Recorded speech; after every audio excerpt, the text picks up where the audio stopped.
Hi, I'm Susan Finch, and I'm going to tell you a story. Doesn't have the happiest path, but let's start. You get what you pay for, and sometimes more than you bargained for. I will be throwing a couple people under the bus and companies because that's what happened, and that's my story. So I'm sticking to it and I'm telling it. I was excited about a software called Minicam. A lot of my friends use it, and they did great with it, and they have no issues either. But I decided to do the paid version. But I was talking on the phone while I did it, and I was distracted. And when the options came up that you zip right through, you know those options that check the box, accept, accept, accept, accept. Well, right in there about number 6 or 7, there was one about my start toolbar. Clicked it too fast. Knew as soon as I did it there was going to be trouble. I'm like, crud. Well, there was. And it has taken me probably 5 days on and off, not constant, but about 5 days, to get rid of this very malicious malware that came bundled with Minicam. So first I thought it was Minicam, because it was. So I had to uninstall that, and I was clean. I use a software called Spyhunter 4 by Enigma. I love their software. It finds all the nasties and fixes it, and it has a registry cleaner and a DNS settings and system guards, and they have wonderful support, and I'll tell you about that in a bit.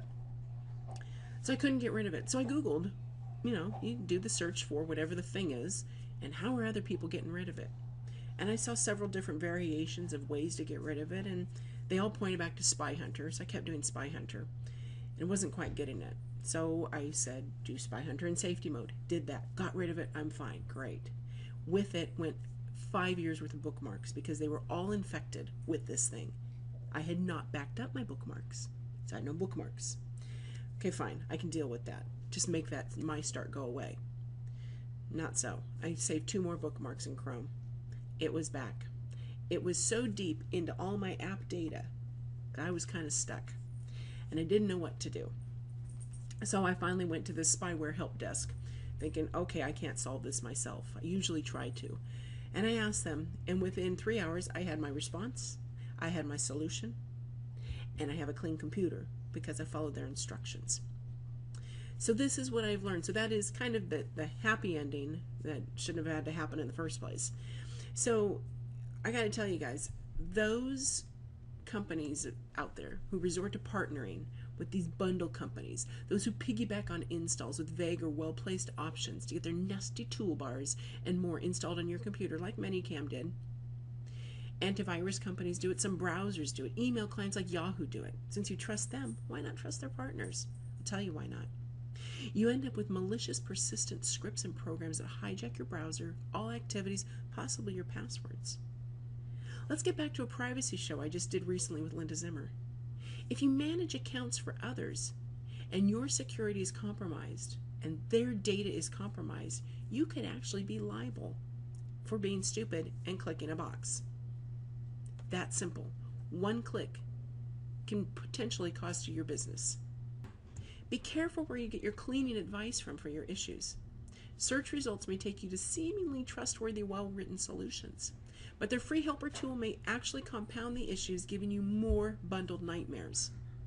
Free isn't always good, guys. Sometimes you have to go and pay for it. So while we're at it, if you're going to download and pay for things, do it from the real company. Go to Enigma's software, define Spyhunter 4. Download it from them. Install it from them. Verify that it's really their version for your computer. CNET and some of those other download and free installs or get it from here things, they aren't that great. And you'll end up with some of the same issues. Just because it's on CNET doesn't mean it's okay.